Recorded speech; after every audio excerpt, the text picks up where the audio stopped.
છેલ્લા કેટલાય વખતથી આપણે ઈસ્રાયેલના પાણીનો અભ્યાસ કરી રહ્યા છીએ. શરૂઆતમાં આપણે એદનવાડીમાંથી જે એક નદી નીકળી, પછી એમાંથી બીજી 4 નદીઓ નીકળી, એનો અભ્યાસ કર્યો હતો. એ ઇઝરાયલની નદીઓનો અભ્યાસ હતો. ત્યાર પછી આપણે ઇઝરાયલના તળાવનો અભ્યાસ કર્યો હતો, કારણ કે તળાવમાં પણ પાણી હોય. ત્યાર પછી આપણે ઇઝરાયલના કૂવાઓનો અભ્યાસ કર્યો હતો, કારણ કે કૂવામાં પણ પાણી હોય. અને ત્યાર પછી આપણે છેલ્લા કેટલાક અઠવાડિયાથી ઇઝરાયલના સમુદ્રનો અભ્યાસ કરી રહ્યા છીએ, કારણ કે સમુદ્રમાં પણ પાણી હોય. ગયા વખતના આપણા અભ્યાસમાં બનતા સુધી છેલ્લા 2 અઠવાડિયાના અભ્યાસમાં આપણે જોયું હતું કે પાઉલ પ્રેરિતની મુસાફરી દરિયામાં, પાઉલ પ્રેરિતને રોમ લઈ જવામાં આવી રહ્યો હતો. જો કે એણે કોઈ ગુનો નહોતો કર્યો, પણ એને ખોટો આરોપ મૂકવામાં આવ્યો હતો. જેમ અત્યારે સતાવણીને માટે કેવો બધાની પર ખોટો આરોપ મૂકવામાં આવે છે, એ રીતે પાઉલ ઉપર પણ ખોટો આરોપ મૂકવામાં આવ્યો હતો અને એને રોમ લઈ જવામાં આવી રહ્યો હતો. દરિયામાં એની મુસાફરી હતી અને એ બાબત આપણે જોઈ હતી પ્રેરિતોના કૃત્ય એનો 27 અને 28મો અધ્યાય. અને ત્યાં એ વખતે વાવાઝોડું, સખત વાવાઝોડું આવ્યું હતું. એનો આપણે અભ્યાસ કર્યો હતો. એના શું પરિણામ આવ્યા એનો અભ્યાસ કર્યો હતો. અને હવે આપણે પાઉલ પ્રબોધક પછી આપણે હવે અભ્યાસ શરૂ કર્યો છે યુના પ્રબોધકનો. પાઉલ પ્રેરિતના દરિયાની મુસાફરીના અભ્યાસ પછી આપણે હવે શરૂ કર્યો છે યુના પ્રબોધકનો દરિયામાં મુસાફરીનો અભ્યાસ. કારણ કે યુના પ્રબોધક મુસાફરી કરી રહ્યો હતો ત્યારે પણ તોફાન આવ્યું, સખત તોફાન આવ્યું. અને શું બન્યું એ બાબત આપણે જોવાના છીએ. આપણે આગળ વધીએ પહેલા ટૂંકી પ્રાર્થના કરીએ.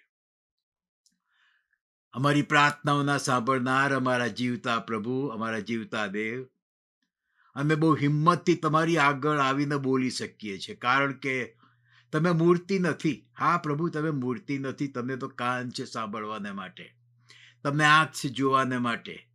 તમે તો જીવતા જાગતા એવા દેવ છો કે જેણે અમને બચાવ્યા છે અને બાળકો બનાવ્યા છે. માટે પ્રભુ તમારો આભાર માનતા, સ્તુતિ કરતા અત્યારે પ્રાર્થના છે મારી કે આખો આ યુના પ્રબોધકનો પ્રસંગ અને તમારા સેવક પાઉલ પ્રેરિતની મુસાફરીનો પ્રસંગ, પ્રભુ આ બંનેનો અભ્યાસ, એની સરખામણી કરાવવાને માટે મને મદદ કરજો. અને એ બાબત શીખવવાને માટે ઓ ઈશ્વર મને મદદ કરજો. અને જે લોકો મારો અવાજ સાંભળી રહ્યા છે એમને સમજવાને માટે, અને એમાંથી કોઈ આત્મિક ખોરાક મેળવીને, આત્મિક ખોરાક ખાઈને આત્મિક રીતે મજબૂત થવાને માટે જે લોકો મારો અવાજ સાંભળી રહ્યા છે એમને તમે સહાય અને મદદ કરજો.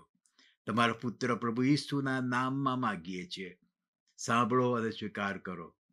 આમેન.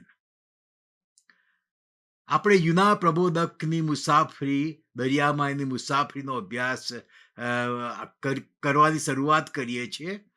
પરંતુ એ પહેલા હું તમને સરખામણી કરાવવા માંગુ છું પાઉલની દરિયાની મુસાફરી અને યુનાની દરિયાની મુસાફરી. એમાં કેટલી બધી સિમિલારિટી છે, કેટલી બધી સરખામણી છે. કદાચ તમે જો બહુ ઊંડો અભ્યાસ નહીં કર્યો હોય તો તમને ખ્યાલ નહીં હોય. તમે કદાચ ઉપર છેલ્લો અભ્યાસ કર્યો હશે તોય કદાચ તમને ખ્યાલ નહીં હોય. પણ આજે હું તમને બતાવવા માંગુ છું કે પાઉલ પ્રેરિતની દરિયાની મુસાફરી અને યુના પ્રબોધકની દરિયાની મુસાફરી, એમાં કેટલી બધી સિમિલારિટી છે એ આજે તમને જોવા મળશે. અને આ સિમિલારિટી આપણે જો બરોબર સમજીશું તો આવતા અઠવાડિયે આપણે ડિટેલમાં યુના પ્રબોધકની મુસાફરી વિશે શીખવાના છીએ. તો એ સમજવામાં જરા સહેલું પડી જશે. માટે આજે હું તમને યુના પ્રબોધકની દરિયાની મુસાફરી અને પાઉલ પ્રેરિતની દરિયાની મુસાફરીની સરખામણી હું તમને બતાવવા માંગુ છું.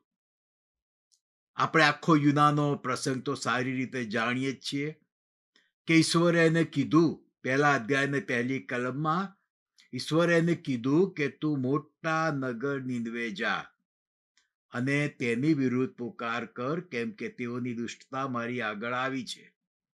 પણ યુના યહોવાની હજુરમાંથી તાર્સીસ નાસી જવાને ઉઠ્યો અને યાફા ચાલ્યો ગયો, અને ત્યાં તેને તાર્સીસ જનારું એક વાણ મળ્યું.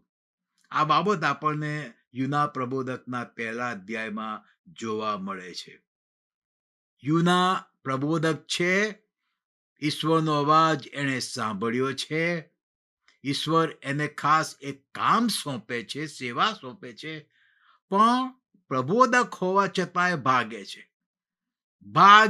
ઈશ્વરથી નથી જવું. ઈશ્વર કહે છે તું નીનવે જા, પણ યુના પ્રબોધક નથી માનતો, અનાજ્ઞાંકિત બને છે અને નીનવે જવાને બદલે એ તારસી ભાગી જવાને માટે પ્રયત્ન કરે છે. અને એના કારણે શું બને છે એ બાબત અને પાઉલ પ્રેરિતની મુસાફરીની બાબત આપણે હવે જોવા માંગીએ છીએ.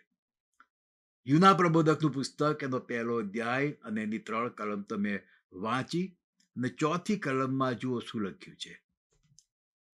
યહોવાએ સમુદ્ર પર ભારે વાવાઝોડું મોકલ્યું. પાઉલ પ્રેરિતના અભ્યાસમાં પણ સખત વાવાઝોડું આવ્યું હતું. તમે જો એ વાંચ્યું હશે પ્રેરિતોના કૃત્ય, જો ડિટેલમાં એનો અભ્યાસ કર્યો હશે, 27મી કલમ 27મો અધ્યાય પ્રેરિતોના કૃત્ય 27મો અધ્યાય અને 28મો અધ્યાય, જો તમે ડિટેલમાં એનો અભ્યાસ કર્યો હશે તો તમને ખ્યાલ હશે કે પાઉલ વખતે પણ વાવાઝોડું આવ્યું હતું. પણ એ કોણે મોકલ્યું, કેવી રીતે, એ કશું જ લખ્યું નથી. અહીંયા તો બહુ સ્પષ્ટ છે 4થી કલમમાં કે યહોવાએ સમુદ્ર પર ભારે વાવાઝોડું મોકલ્યું. એટલે એમાં કોઈ બે શંકા છે નહીં. હવે એ જ રીતે આપણે વાંચીએ પ્રેરિતોના કૃત્યો એનો 27મો અધ્યાય અને 14 અને 15મી કલમ. પ્રેરિતોના કૃત્ય એનો 17મો અધ્યાય 14 અને 15મી કલમ. જો એમાં વાવાઝોડા વિશે શું લખ્યું છે. પણ થોડી વાર પછી તે તરફથી યુરાકુલોન નામનો તોફાની પવન છૂટ્યો અને વાણ તેમાં સપડાયું અને પવનની સામે ટકી શક્યું નહીં. ત્યારે અમે તેને ઘસડાવા દીધું. આ જે તોફાન આવ્યું પવનનું, કે પવનના તોફાનનું નામ પણ અહીંયા આગળ લખવામાં આવ્યું છે, યુરાકુલોન. પણ ઈશ્વરે મોકલ્યું કે શેતાને મોકલ્યું, કોણે મોકલ્યું, એ કશું જ લખવામાં આવ્યું નથી. ફક્ત એટલું જ લખ્યું છે કે યુરાકુલોન નામનો તોફાની પવન છૂટ્યો અને વહાણ તેમાં સપડાયું. તો આ યુનાના પ્રસંગમાં, યુનાની મુસાફરીમાં ભારે પવનનું તોફાન આવ્યું દરિયામાં, અને પાઉલ પ્રેરિતની મુસાફરી વખતે પણ ભારે તોફાન આવ્યું પવનનું. એટલે જો અહીંયા આગળ બંનેની સરખામણી તમે જુઓ, તમારી પાસે કાગળ પેન્સિલ હોય તો લખી પણ લેજો, તો તમને વધારે મજા પડશે તમારી પોતાની મેળે એને સમજવાને માટે. બંને વખતે વાવાઝોડું આવ્યું. પછીથી યુના પ્રબોધકનું પુસ્તક એનો પહેલો અધ્યાય અને 4થી કલમમાં જ આપણે જે વાંચ્યું એમાં જ લખ્યું છે કે વહાણ ભાગી જશે એવું લાગ્યું. શું લખ્યું છે? પેલું જે વાવાઝોડું આવ્યું એના કારણે વહાણ ભાગી જશે એવું લાગ્યું. ભાગ્યું નથી, પણ ભાગી જશે એવું એમને લાગ્યું. હવે એ જ બાબત આપણે જોઈએ પ્રેરિતોના કૃત્ય એનો 27મો અધ્યાય અને 41મી કલમ. પ્રેરિતોના કૃત્ય 27મો અધ્યાય અને એની 41 કલમમાં આ જ બાબત વિશે શું લખવામાં આવ્યું છે. બે પ્રવાહના સંગમની જગ્યાએ આવી પડ્યાથી તેઓએ વહાણ છીતાવ્યું અને નાળ અથડાઈને સજ્જ ચોંટી બેઠી, પણ ડબુસો મોજાના જોરથી ભાગી જવા લાગ્યો. આ બાબત પર હું તમારું ધ્યાન દોરવા માંગુ છું. 41મી કલમ અને એનો છેલ્લો ભાગ. ડબુસો મોજાના જોરથી ભાગી જવા લાગ્યો. પાઉલ પ્રેરિતની મુસાફરીમાં જે વાણ હતું એનો ડબુસો ભાંગી જવા લાગ્યો. વાણ ધીમે ધીમે ભાંગી રહ્યું છે. જ્યારે યુના પ્રબોધકની મુસાફરીમાં વાણ ભાંગી જશે એવું લાગ્યું, પણ ભાગ્યું નથી. જો કેવી સિમિલારિટી છે, નહીં? પછીથી યુના પ્રબોધકનું પુસ્તક એનો 1લો અધ્યાય ને 5મી કલમમાં શું લખ્યું છે આપણે વાંચીએ. ખલાસીઓ બીધા અને તેઓ પોતપોતાના દેવની પ્રાર્થના કરવા લાગ્યા, અને તેઓએ વહાણ હલકું કરવાને તેમાંનો માલ સમુદ્રમાં વામી નાખ્યો. હવે એ જ રીતે તમે અહીંયા આગળ જુઓ, 5મી કલમ અને 6ઠ્ઠી કલમ પણ હું વાંચું છું. 5મી કલમમાં માલ સમુદ્રમાં વામી નાખ્યો, પણ યુના વહાણના સૌથી અંદરના ભાગમાં ઉતરી જઈને સૂઈ ગયો હતો અને ભર નિદ્રામાં પડ્યો હતો. 6ઠ્ઠી કલમ, માટે વહાણના કપ્તાને તેની પાસે આવીને તેને કહ્યું, હે ઊંઘરસી, તું શું ઊંઘ્યા કરે છે? જુઓ તમે અહીંયા આગળ પ્રેરિતોના કૃત્યમાં આપણે જોઈએ છીએ કે જે પરિસ્થિતિ સર્જાય, સખત વાવાઝોડું આવ્યું, વાણ ભાગી જશે એવું લાગ્યું, ત્યારે દરેક જણા પેલા ખલાસીઓ પોતપોતાના દેવને પ્રાર્થના કરવા લાગ્યા. હવે એ બધા જાત જાતના દેવદેવીમાં માનનારા બધા હતા, એટલે પોતપોતાના દેવદેવીઓને પ્રાર્થના કરવા લાગ્યા. કારણ કે તકલીફ આવે છે ને ત્યારે જ બધાને ઈશ્વર યાદ આવે છે. બધું સારું થતું હોય છે ત્યારે ઈશ્વરને કોઈ યાદ નથી કરતું. અથવા તો ભાગ્ય જેવા કોઈ લોકો હોય કે જે લોકો સારા પ્રસંગે પણ ઈશ્વરને યાદ કરે. પણ જ્યારે તકલીફ આવે છે, મુસીબત આવે છે, ત્યારે બધા દેવને યાદ કરવા માંડે છે અને દેવને પ્રાર્થના કરવા માંડે છે. ઓ બાપરે, મુસીબત કેમ આવે છે આપણને ખ્યાલ આવ્યો ને? મુસીબતના સમયમાં આપણને ઈશ્વર યાદ આવે છે. અને અહીંયા આગળ બધા પોતપોતાના દેવ દેવીઓને પ્રાર્થના કરે છે. હવે સિમિલારિટી જુઓ તમે કે અહીંયા આગળ હવે પ્રેરિતોના કૃત્યોમાં આવો પાછા 27મો અધ્યાય અને એની 21 થી 26 કલમમાં શું બાબત બને છે. 27મો અધ્યાય 21 થી 26 કલમ હું જરા ક્વિકલી વાંચીશ. અહીંયા પાઉલ લોકોની સાથે વાણમાં જે બધા બેઠા છે ને એમની સાથે એ વાત કરી રહ્યો છે કે છે, હું ઈશ્વરનો હું છું અને જેમની સેવા હું કરું છું તેમના દૂતે આજે રાત્રે મારી સાથે મારી પાસે ઊભા રહીને કહ્યું કે પાઉલ, ગભરાઈશ નહીં. કાયસારની રૂબરૂ તારે ઊભા રહેવું પડશે, અને જો તારી સાથે સફર કરનારા સર્વને ઈશ્વરે તારી ખાતર બચાવ્યા છે.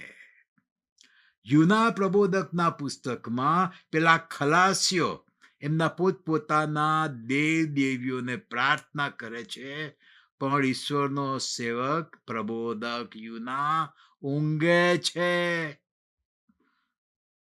અને પેલો કેપ્ટન જે છે, વાળનો માલિક કે કેપ્ટન, એ આવીને જગાડે છે ને કે છે, તું પ્રાર્થના કર તારા દેવને.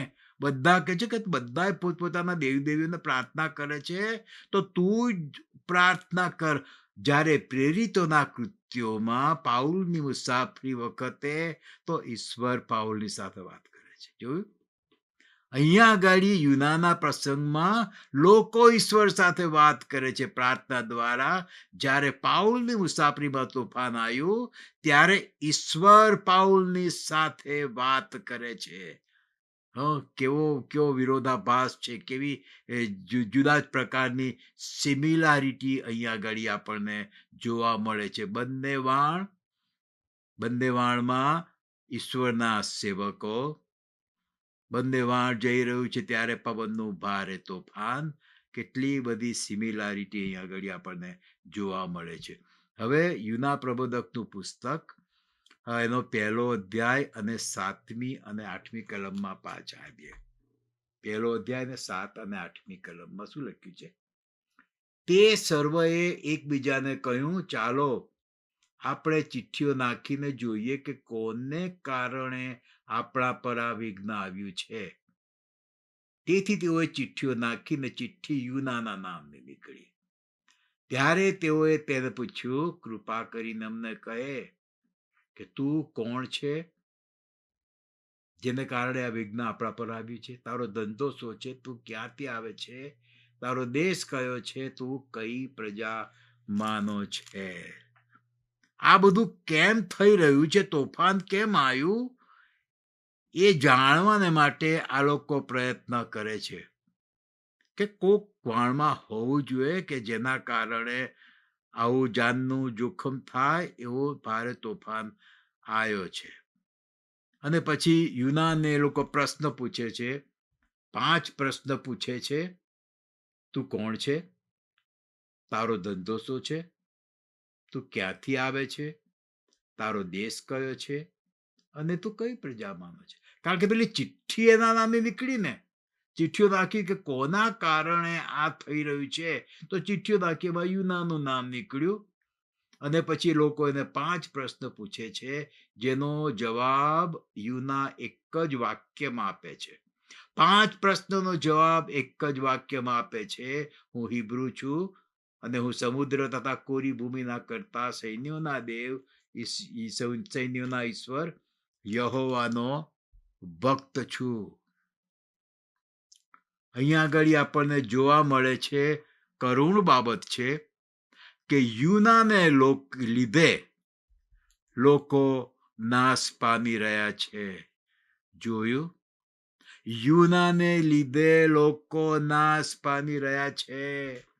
અને અહીંયા આગળ પછી એ લોકો કહે છે 10મી કલમમાં, તે માણસો અતિશય ગભરાયા અને તેઓએ કહ્યું, તે આ શું કર્યું? ઓ બાપરે, તે આ શું કર્યું? કેમ કે તેના કયાથી તે માણસોએ જાણ્યું કે તે યહોવાની હજુરમાંથી નાસી જાય છે.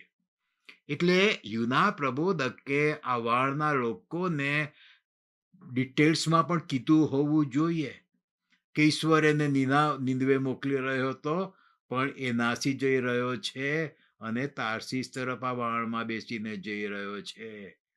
કારણ કે લખ્યું છે 10મી કલમમાં કે યુનાના કયાથી એ માણસોએ જાણ્યું કે તે યહોવાની હજુરમાંથી નાસી જાય છે. યુના પ્રબોધકના પુસ્તકમાં ઈશ્વરના સેવકને લીધે લોકો નાશમાં જઈ રહ્યા છે, જ્યારે પ્રેરિતોના કૃત્યમાં ઈશ્વરના સેવકને લીધે લોકો બચી રહ્યા છે.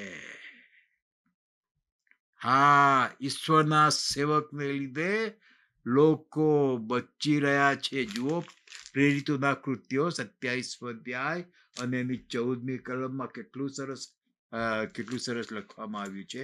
27 અધ્યાય અને એની 24મી કલમ. પાઉલ ગભરાઈશ નહીં. ઈશ્વરનો દૂત એની સાથે વાત કરે છે પાઉલ સાથે. પાઉલ ગભરાઈશ નહીં, કાયસાની રૂબરી તારે ઉભા રહેવું પડશે, અને જો તારી ખાતર સફર કરનારા સર્વને ઈશ્વરે તારી ખાતર બચાવ્યા છે. તારી સાથે સફર કરનારા સર્વને ઈશ્વરે તારી ખાતર બચાવ્યા છે. ભાઈઓ ને બહેનો, પાઉલની ખાતર પેલા લોકો વાણમાં મુસાફરી કરી રહ્યા હતા, એ લોકો બચી રહ્યા છે, જ્યારે બીજા ઈશ્વરના સેવક યુનાને ખાતર લોકો નાશ પામી રહ્યા છે. આપણે સમજવાનું છે આમાંથી કે આપણાથી લોકો નાશમાં જઈ રહ્યા છે કે આપણાથી લોકો બચી રહ્યા છે. શું થવું જોઈએ? આપણાથી લોકો બચવા જોઈએ, નાશ પામવા ના જોઈએ. અહીંયા તો બહુ ઊંધું છે. હા, કોન્ટ્રાડિક્શન છે. પાઉલને લીધે લોકો બચી રહ્યા છે, યુનાને લીધે લોકો નાશ પામી રહ્યા છે. તમે તમારો વિચાર કરો જરા બેસીને કે તમારે લીધે લોકો નાશમાં જઈ રહ્યા છે કે તમારે લીધે લોકો બચી રહ્યા છે. પ્રભુ કૃપા કરે કે આપણા લીધે લોકો નાશ ના પામે પણ બચી જાય. યુના પ્રબોધકનું પુસ્તક એનો 1લો અધ્યાય અને 10મી કલમ હું ફરીથી વાંચું છું. તે માણસો અતિશય ગભરાયા અને તેઓએ તેને કહ્યું, તે આ શું કર્યું? કેમ કે તેના કયાથી તે માણસોએ જાણ્યું કે તે યહોવાની હજુરમાંથી નાસી જાય છે. યુના યહોવાની હજુરમાંથી નાસી જાય છે. જ્યારે પાઉલની બાબતમાં શું લખવામાં આવ્યું છે આપણે જોઈએ 27મો અધ્યાય અને 24મી કલમ. પાઉલ ગભરાઈશ નહીં, કાયસારની રૂબરૂ તારે ઊભા રહેવું પડશે. ઈશ્વરની ઈચ્છા પ્રમાણે પાઉલ જે આખું જે ઇટાલી રોમ જે વખતે રાજ કરતા હતા ઇઝરાયલ દેશની ઉપર, તો એની આગળ જે કાયસાર હતો, સીઝર હતો, એની આગળ પાઉલે ઊભા રહેવું પડશે. પાઉલ નથી નાસી જતો. પાઉલ નથી નાસી જતો. ઈશ્વરની ઈચ્છા પ્રમાણે બધું થઈ રહ્યું છે, જ્યારે યુના નાસી જઈ રહ્યો છે. પાઉલ ઈશ્વરની ઈચ્છાને માન આપી રહ્યો છે, જ્યારે યુના ઈશ્વરની ઈચ્છાને તુચકારી રહ્યો છે. યુના ઈશ્વરની ઈચ્છાને તુચકારી રહ્યો છે. એના લીધે આ બધું અહીંયા આગળ થઈ રહ્યું છે. હવે તમે જુઓ બીજી સરખામણી, યુના પ્રબોધકનું પુસ્તક એનો 1લો અધ્યાય ને 5મી કલમ હમણાં આપણે વાંચી બી છે. ખલાસીઓ બીધા ને તેઓ પોતપોતાના દેવની પ્રાર્થના કરવા લાગ્યા, અને તેઓએ વાણ હલકું કરવાને તેમાંનો માલ સમુદ્રમાં વામી નાખ્યો. પણ યુના વાણના સૌથી અંદરના ભાગમાં ઉતરીને સૂઈ ગયો હતો. તે ભર નિંદ્રામાં પડ્યો હતો. યુના પ્રબોધકના પુસ્તકમાં જે બધો માલ હતો, ઘઉં હતા, બીજું અનાજ હતું, અને બીજું જે કંઈ હતું ને એ નાખી દેવામાં આવે છે. કારણ કે વાણ હલકું થાય તો વાણને નુકસાન થવાની, પેલા મોજાઓ બધો ઉછળે, કદાચ વાણ ભાર હોય તો ડૂબી બી જાય, એવી બધી શક્યતાઓ હતી. એટલે આ લોકો વાણને હલકું કરવાને માટે બધો સામાન વામી નાખે છે, દરિયામાં નાખી દે છે. જ્યારે એ જ બાબત પાઉલ પ્રેરિતની મુસાફરીમાં પણ એવી જ બાબત બને છે. 27મો અધ્યાય પ્રેરિતોના કૃત્યો, એનો 27મો અધ્યાય, એની 18, 19 અને 38મી કલમ હું વાંચું છું. એવું જ થયું ને યુના પ્રબોધકના પુસ્તકમાં જે છે એવું જ બન્યું. 18મી કલમ, અમને બહુ તોફાન નડવાથી બીજે દિવસે તેઓએ માલ વામી નાખવા માંડ્યો, અને ત્રીજે દિવસે તેઓએ પોતાને હાથે વાહણનો સામાન નાખી દીધો. યુનાનની મુસાફરી વખતે પણ તોફાન આવ્યું ત્યારે એ લોકો વાહણનો બધો એક્સ્ટ્રા વધારાનો જે સામાન હતો એ બધું નાખી દે છે કે જેથી વાહણ હલકું થઈ જાય. અને એ જ રીતે પાઉલ પ્રબોધકની મુસાફરી દરિયામાં હતી ત્યારે પણ જ્યારે તોફાન આવ્યું ત્યારે વાણને હલકું કરવાને માટે બધો સામાન નાખી દેવામાં આવ્યો. જો કેટલી બધી સિમિલારિટી છે યુના પ્રબોધકની દરિયાની મુસાફરી અને પાઉલ પ્રેરિતની દરિયાની મુસાફરી, એ બંનેમાં કેટલી બધી સિમિલારિટી છે. અહીંયા આગળ આપણે અભ્યાસ કરીએ છીએ ત્યારે આપણને જોવા મળે છે. બંને વાણમાંથી વધારાના સામાનને નાખી દેવામાં આવ્યો છે. પછી બીજી બાબત આપણે જોઈએ, સરખામણી કરીએ છીએ તો યુના પ્રબોધકનું પુસ્તક એનો 1લો અધ્યાય 4થી અને 5મી કલમ. યહોવાએ સમુદ્ર પર ભારે વાવાઝોડું મોકલ્યું અને સમુદ્રમાં મોટું તોફાન થયું, અને તેથી વાણ ભાંગી જશે એવું લાગ્યું. ત્યારે ખલાસીઓ બીધા અને તેઓ પોતપોતાના દેવની પ્રાર્થના કરવા લાગ્યા. આવું જ્યારે બને, આપ સપોઝ કે આપણે બી વાળમાં બેઠા હોઈએ, કે પ્લેનમાં બેઠા હોઈએ, કે ટ્રેનમાં બેઠા હોઈએ, કે બસમાં બેઠા હોઈએ, અને બહુ જ લાંબી મુસાફરી હોય ટ્રેનમાં કે બસમાં બધે, અને આવું કશું બને કે જેમાંથી આપણને એમ લાગે કે ખલાસ, હવે આપણે મરી જઈશું. મરી જઈશું, ખલાસ થઈ જશે. તો આપણે એવા સંજોગોમાં આપણને કશું બી ખાવાની ઈચ્છા થાય?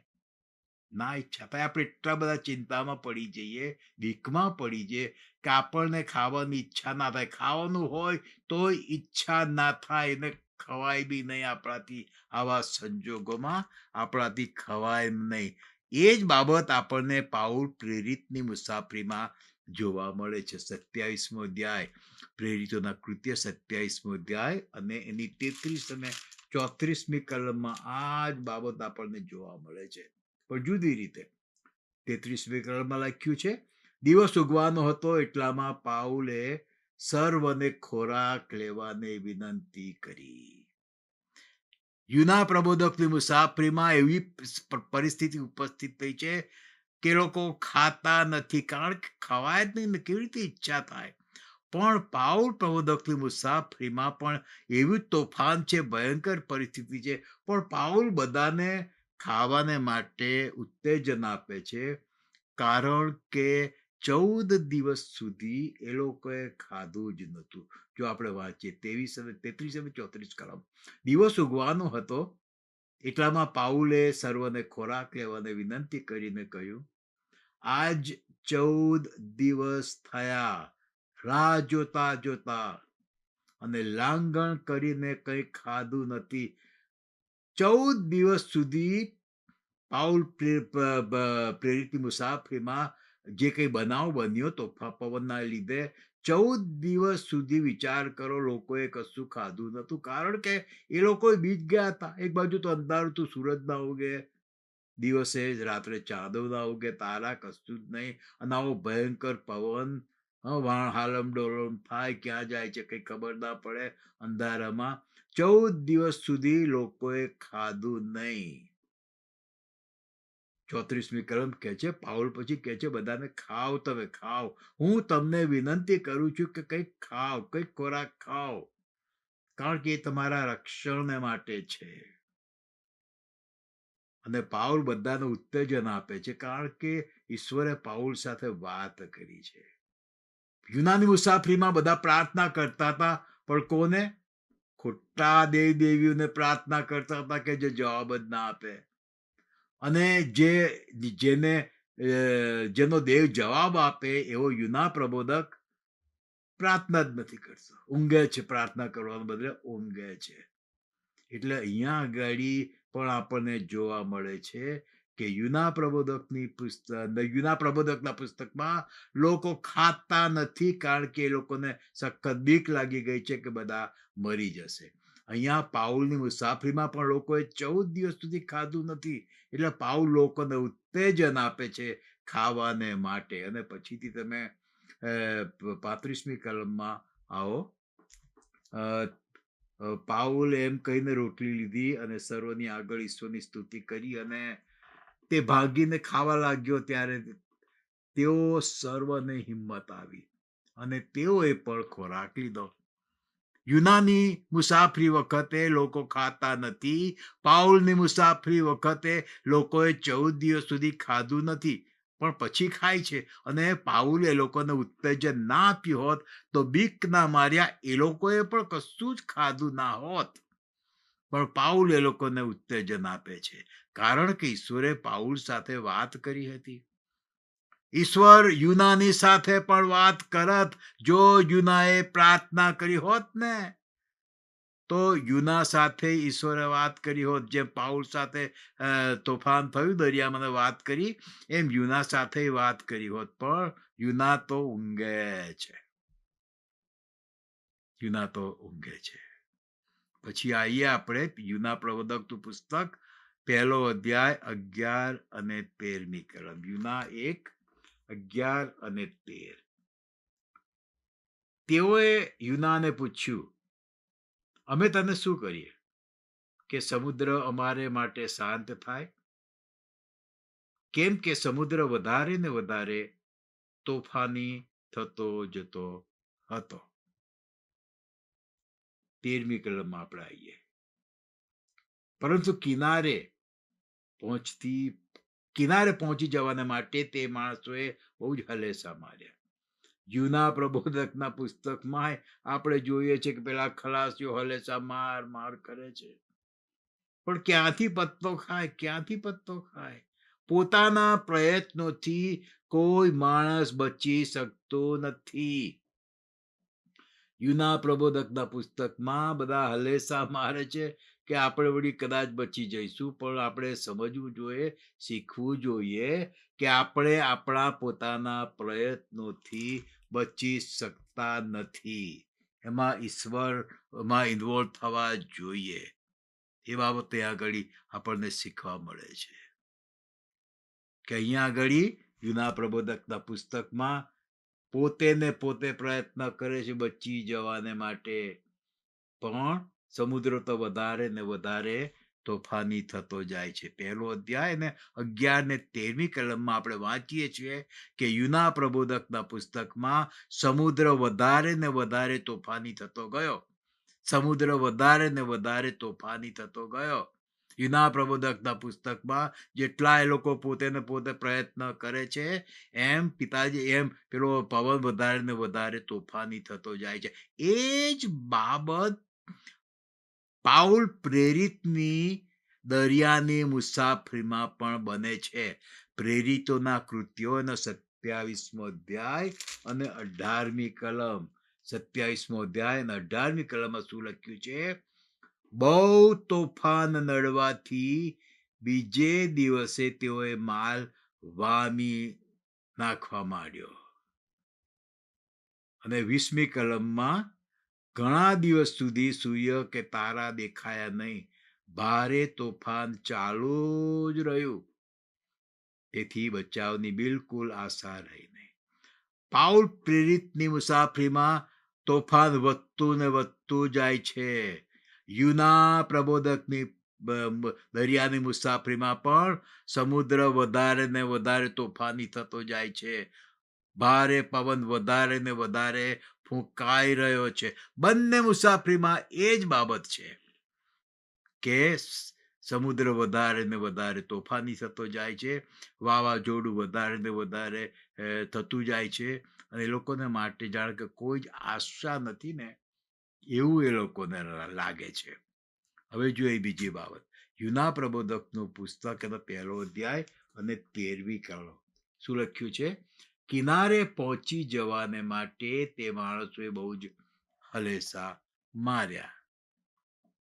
સેલ્ફ એફર્ટ્સ, પોતાના પ્રયત્નો જે લોકો પ્રયત્ન કરી રહ્યા છે, અને આ જ બાબત આપણને પ્રેરિતોના કૃત્ય એનો 27મો અધ્યાય અને 39 અને 40મી કલમમાં આ જ બાબત આપણને જોવા મળે છે. જો 39 અને 40મી કલમ.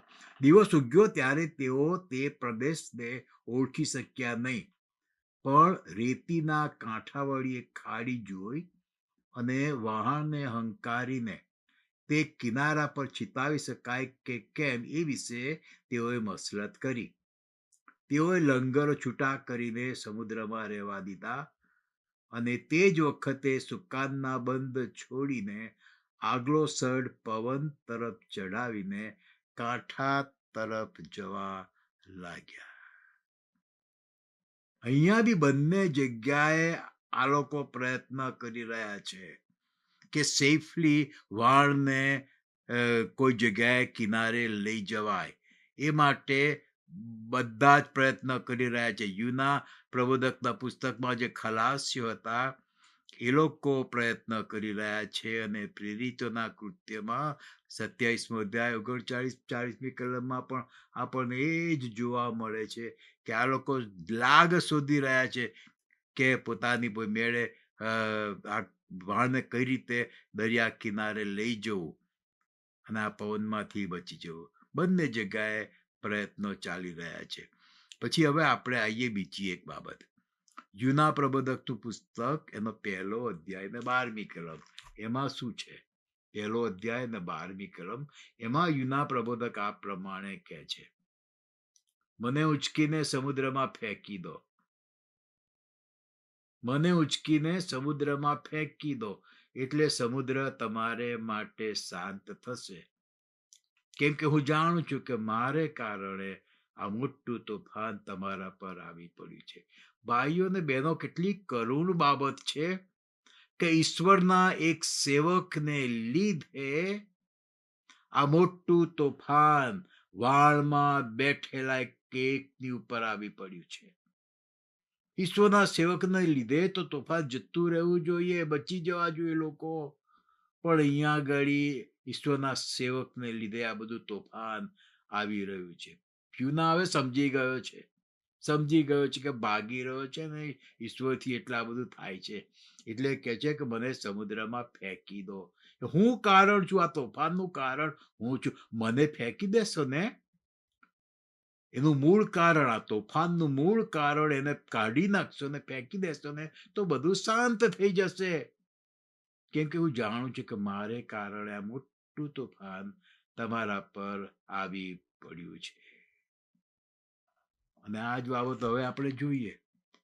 પાઉલ છે વહાણની અંદર, એ શું કરે છે? અને એવા વખતે શું થાય છે? 27મો અધ્યાય અને 42મી કલમ. પ્રેરિતોના કૃત્ય 27મો અધ્યાય અને 42મી કલમ. આપણે યુનામાં શું વાંચ્યું? યુના કહે છે કે મને ફેંકી દો તો બધું શાંત થઈ જશે. અહીંયા આગળ શું છે? 42મી કલમમાં પાઉલ વખતે રખેને બંદીવાનોમાંનો કોઈ તરીને નાસી જાય માટે સિપાહીઓએ તેઓને મારી નાખવાની સલાહ આપી. પણ સુબેદારે પાઉલને બચાવવાના ઈરાદાથી તેમને તેમની ધારણા અમલમાં લાવતા અટકાવ્યા અને આજ્ઞા કરી કે જેઓને તરતા આવડતું હોય તેઓએ કૂદી પડીને પહેલા કિનારે જવું. યુના પ્રબોધકના પુસ્તકમાં યુનાને દૂર કરવાના માટેનો પ્રયત્ન છે. યુના કહે છે કે મને દૂર કરી દો આ વાળમાંથી. એણે એમ ના કીધું કે વાણને યુ ટર્ન લઈએ. પેલા કેપ્ટનને એમ ના કીધું કે તમે યુ ટર્ન લો અહીંથી વાણનો અને પાછા યાફા જઈએ આપણે, અને ત્યાં હું ઉતરી જઈશ, હું નીકળી જઈશ વાણમાંથી, પછી તમે પાછા મુસાફરી કરજો, કારણ કે હું આ તોફાનનું કારણ છું. એણે યુ ટર્ન લેવાનું ના કીધું, વાળને યુ ટર્ન લેવાનું ના કીધું, કે મને કાઢી લાવો, ફેંકી દો. બીજી બાબત એ જોઈએ કે યુના પ્રબોધક પોતે નથી કૂદી પડતો, પોતે વાળમાંથી નથી કૂદી પડતો. કે છે કે તમે મને ફેંકી દો. આ બધાની પાછળ એક બહુ મોટો મેસેજ છે જે આવતા મંગળવારે આપણે જોવાના છીએ. અહીંયા કઈ સિમિલારિટી છે? યુના પ્રબોધકના પુસ્તકમાં યુના કહે છે કે મને ફેંકી દો, અને પ્રેરિતોના કૃત્યમાં પાઉલની મુસાફરી વખતે પેલા જે વાળના કેપ્ટન હતા, વાળના માલિક હતા, એ બધા બંદીવાનોને મારી નાખવાની નો પ્લાન કરે છે. બંનેમાં મરણ છે. યુના પ્રબોધકના પુસ્તકમાં મરણ ની વાત છે, અને પ્રેરિતોના કૃત્યમાં પાઉલ પ્રેરિત જઈ રહ્યો છે, મુસાફરી કરી રહ્યો છે, તો તે વખતે પણ મરણની વાત અહીંયા આગળ આપણને જોવા મળે છે. કેટલી કરુણ બાબત આપણે અહીંયા આગળ જોઈ રહ્યા છે ભાઈઓ બહેનો, કે ઈશ્વરના એક સેવકના અનાજ્ઞાંકિતપણાને લીધે આજે લોકોના જાન જોખમમાં છે અને લોકો નાશમાં જઈ રહ્યા છે. ઈશ્વરના સેવકોની હાજરીથી તો લોકોના જીવનો બચી જવા જોઈએ, પણ બિલકુલ એનાથી ઊંધું છે. અને એ જ રીતે પાઉલ પ્રબોધકની હાજરીને લીધે લોકો બચી રહ્યા છે. આપણે કોને રેપ્રેઝેન્ટ કરીએ છીએ? પાઉલને રેપ્રેઝેન્ટ કરીએ છીએ કે યુનાને રેપ્રેઝેન્ટ કરીએ છીએ? આપણે પણ આ દુનિયામાં જીવીએ છીએ, એક જાતની મુસાફરી છે. આપણું જીવન દુનિયામાં એક મુસાફરી છે. દુનિયા એક દરિયો છે અને આપણે અહીંયા જીવન જીવી રહ્યા છે. આપણાથી લોકો બચી રહ્યા છે કે નાશ પામી રહ્યા છે? પાઉલના લીધે લોકો બચી રહ્યા હતા, યુનાને લીધે લોકો નાશ પામી રહ્યા હતા. બહુ ગંભીર બાબત અહીંયા આગળ આપણે જોઈએ છીએ. પણ અહીંયા આગળ આજે યુનાનો અભ્યાસ છે એમાં ફક્ત થોડીક સિમિલારિટી જ મારે બતાવી હતી કે જે મેં તમને બતાવી. અને આવતા વખતે આપણે આગળ વધીને બહુ જ અગત્યની બાબત ઉપર વિચાર કરવાના છે. યુનાની ઊંઘ વિશે આપણે આવતા વખતે વિચાર કરવાના છે. યુનાને લીધે લોકો નાશમાં જઈ રહ્યા છે એ બાબત વિશે આપણે વિચાર કરવાના છીએ. બધા લોકો પ્રાર્થના કરે છે જ્યારે યુના ઊંઘે છે એ બાબત વિશે આપણે વિચાર કરવાના છીએ.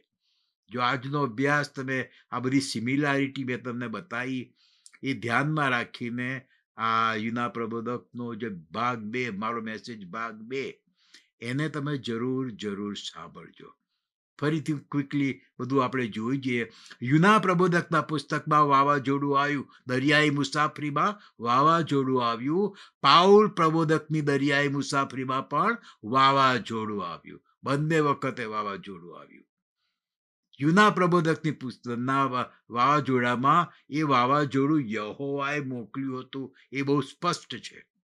જ્યારે પાઉલ પ્રબોધકની દરિયાઈ મુસાફરીમાં વાવાઝોડું આવ્યું એ કોણે મોકલ્યું, કોના તરફથી હતું એ વિશે કશું જ લખવામાં આવ્યું નથી. એ તોફાન. ઓકે. પછી યુના પ્રબોધકના પુસ્તકમાં આપણે જોયું કે વાણ ભાગી જશે એવું એ લોકોને લાગ્યું, પણ વાણ ભાગતું નથી. જ્યારે પાઉલ પ્રેરિતની મુસાફરીમાં વાણ ભાગી જાય છે. યુનાની મુસાફરીમાં વાણ ભાગતું નથી, પણ પાઉલ પ્રેરિતની મુસાફરીમાં વાણ ભાગી જાય છે. તેમ છતાં લોકો બચી જાય છે, બચાવ થાય છે. એ સૌથી અગત્યની બાબત છે. પછી બીજી સિમિલારિટી આપણે શું જોઈ કે યુના પ્રબોધકના પુસ્તકમાં દરેક જણા પોતપોતાના દેવ દેવીઓને પ્રાર્થના કરે છે, પણ ઈશ્વરનો સેવક એના જીવતા દેવને પ્રાર્થના નથી કરતો, તો ઊંઘે છે.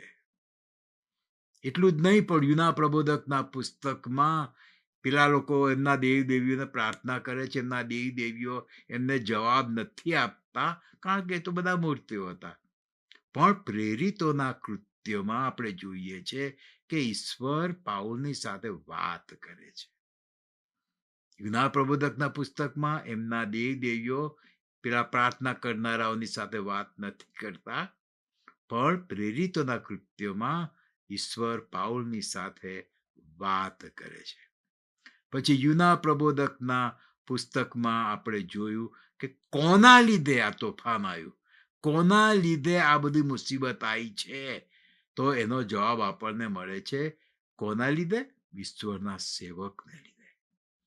એક ઈશ્વરનો સેવક અનાજ્ઞાંકિત થાય છે, એના કારણે વાણમાં બેઠેલા એકની ઉપર આ મોટું જાનનું જોખમ.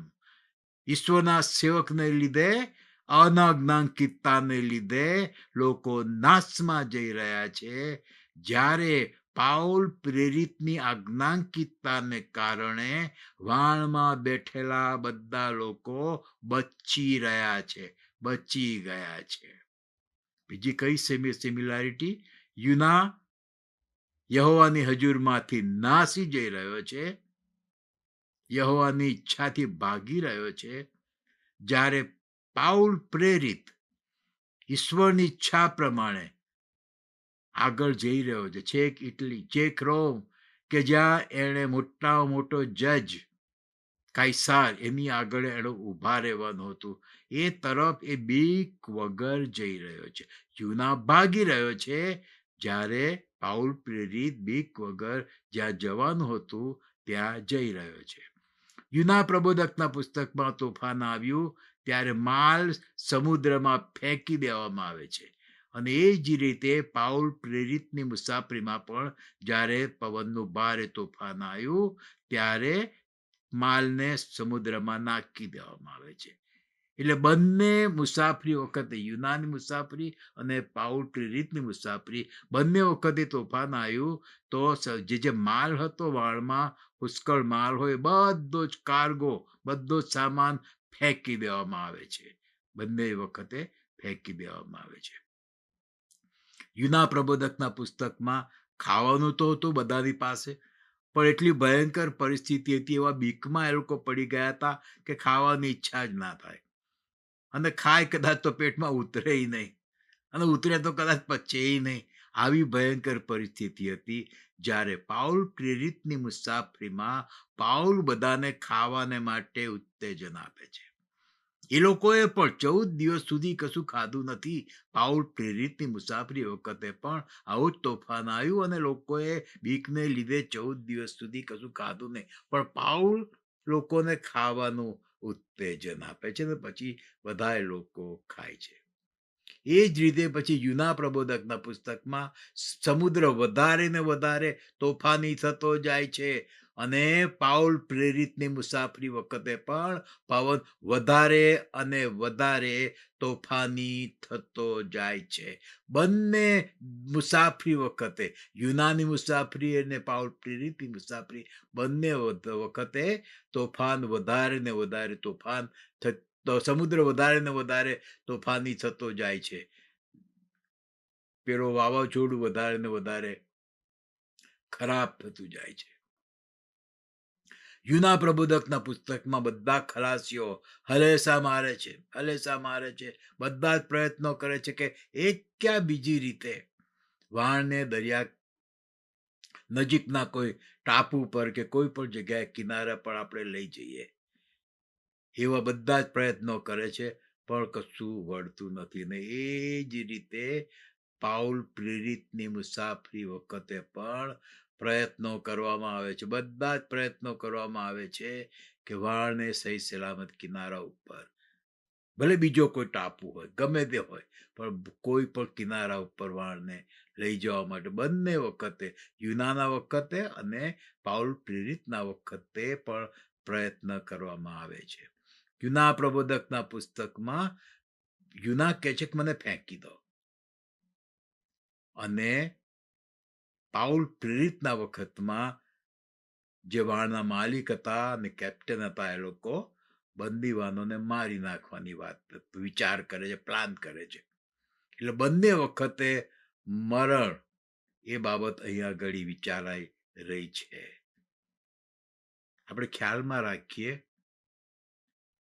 જ્યારે આપણે કોઈ પણ જાતનું તોફાન આપણા અંગત જીવનમાં જોઈએ, કોઈ પણ જાતનું તોફાન આપણા કૌટુંબિક જીવનમાં જોઈએ, જો આપણે મિનિસ્ટ્રીમાં ઇન્વોલ્વ થયા હોય અને કોઈ પ્રકારનું તોફાન સેવા વખતે મિનિસ્ટ્રીમાં આવે, કોઈ તોફાન આવે, આપણને એમ લાગે કે મિનિસ્ટ્રી સર્વાઈવ થશે કે કેમ, હવે શું થશે, હવે શું થશે, મિનિસ્ટ્રી ચાલુ રહેશે કે કેમ, એવા જાત જાતના વિચારો આવે, એવો પ્રસંગ ઊભો થઈ જાય, ત્યારે આપણે શું જોવાનું છે કે ભાઈ એનું કારણ શું છે. હા, જે કંઈ થઈ રહ્યું છે અંગત જીવનમાં કે પછી કૌટુંબિક જીવનમાં કે પછી આપણી મિનિસ્ટ્રીમાં કે પછી ઇવન આપણા ચર્ચમાં, એનું કારણ શું છે? કારણને દૂર કરો ને તો પછીથી બધું સારું થઈ જાય. આપણે કોઈ વ્યક્તિ માંદી પડે અને ડૉક્ટર પાસે લઈ જવામાં આવે, તો ડૉક્ટર કંઈ ફટાક દઈને એને કંઈ નિદાન નથી કરી દેતા. ટેમ્પરરી રાહત થાય એટલા માટે કંઈક આપે, પણ એ કંઈક પરમેનન્ટ ઉપાય નથી. પહેલાં તો ડૉક્ટર શું કરે, ટેસ્ટ લે, જાત જાતના ટેસ્ટ લે અને એના પરથી લોકો શોધી કાઢે કે ભાઈ આ જે કંઈ શરીરમાં પ્રોબ્લેમ છે, રોગ છે કે કશું બી છે, તો એનું કારણ શું છે. બધા ટેસ્ટ લઈ અને કારણ શોધી નાખે અને પછી એની એ માદી વ્યક્તિની ટ્રીટમેન્ટ કરવામાં આવે. કારણ પહેલાં શોધી કાઢવું પડે માંદગીમાં પણ સાજા થવાને માટે. ડૉક્ટરો પહેલાં એ જ કરતા હોય છે કે માંદગીનું કારણ શોધી નાખે, પછી એની ટ્રીટમેન્ટ કરે. પછી સર્જરી હોય કે ખાલી દવા હોય કે ઇન્જેક્શન હોય, જે કંઈ હોય, પણ પહેલાં એનું મૂળ કારણ શોધી કાઢવામાં આવે. અને એ જ રીતે આપણે આપણા કુટુંબમાં કંઈક થયું, આપણા અંગત જીવનમાં કંઈક ખરાબ થયું, આપણી મિનિસ્ટ્રીમાં કે આપણા ચર્ચમાં, તો પછી એનું મૂળ કારણ આપણે શોધી કાઢવું પડે અને મૂળ કારણને શોધીને આપણે દૂર કરવાનું, તો પછીથી પવન શાંત થઈ જશે. પવન શાંત થઈ જશે, બધી મુસીબતો જતી રહેશે અને આપણે સહી સલામત કિનારે પહોંચી શકીશું. પ્રભુ સહાયને મદદ કરે આજના વિષયને સમજવાને માટે તમે અત્યારે એકવાર સાંભળ્યું, કંઈક બરોબર ના સમજાયું હોય તો બીજી વાર સાંભળજો, પણ તમે એને સમજવાની કોશિશ કરજો. અને આવતા મંગળવારે આ યુના પ્રબોધક ઇસરાયલનું પાણી એનો ભાગ 2, તો એને સમજવાની ખાસ કોશિશ કરજો, કારણ કે એમાં મૂળ બાબત એની અંદર છે. તો પ્રભુ કૃપા આપે કે આવતા વખતે જે મેસેજ છે એના માટે પ્રભુ આપણને તૈયાર કરે. આપણે પ્રાર્થના કરીએ. અમારા પ્રભુ અને અમારા દેવ, તમારા આટલા સરસ વચનને માટે પુષ્કળ આભાર માનીએ છીએ. તમે કેટલું સરસ શીખવો છો પ્રભુ, કેટલું સરસ શીખવો છો અમને, કે જેથી પ્રભુ અમે અમારા જીવનમાં કે અમારા કુટુંબમાં ગમે ત્યારે આવું તોફાન કંઈક આવી પડે તો પ્રભુ અમારે શું કરવું એની સમજ અમને પડે. શું અમે તમને અનાજ્ઞાંકિત થઈ રહ્યા છીએ? અમે તમારી ઈચ્છાથી ભાગી રહ્યા છીએ? પ્રભુ એનું મૂળ કારણ સમજવાને માટે અમને મદદ કરજો, અને અમને પણ સહાય કરજો કે પ્રભુ અમે નમ્ર બનીને મૂળ કારણ શોધી નાખીએ, અને પ્રભુ એને પાપ હોય કે બીજી જે કોઈ બાબત હોય એને દૂર કરી અમારા અંગત જીવનમાંથી, અમારા કુટુંબમાંથી, અમારી મિનિસ્ટ્રીમાંથી, કોઈ બી જગ્યાએથી પિતાજી જે તોફાનનું મૂળ કારણ હોય એને શોધી કાઢીએ, નમ્ર બનીને એને કાઢી નાખીએ, કે જેથી પવન શાંત થઈ જાય, તોફાન મુસીબત આ બધું જતું રહે, અને પ્રભુ અમે સહી સલામત કિનારે પહોંચી શકીએ એવી કૃપા અમે તમારી પાસેથી તમારા પુત્ર મારા તારણહાર પ્રભુ ઈસુના નામમાં માંગીએ છીએ. સાંભળીને સ્વીકાર કરજો. આમેન. આમેન.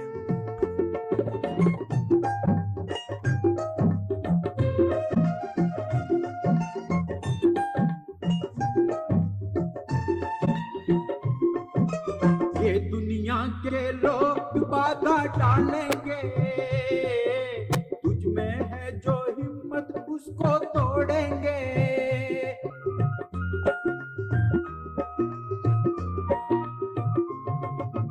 ये दुनिया के लोग बाधा डालेंगे, तुझ में है जो हिम्मत उसको तोड़ेंगे. यीशु तेरी ताकत है ना हिम्मत हारना. ओ यीशु तेरी ताकत है ना हिम्मत हारना.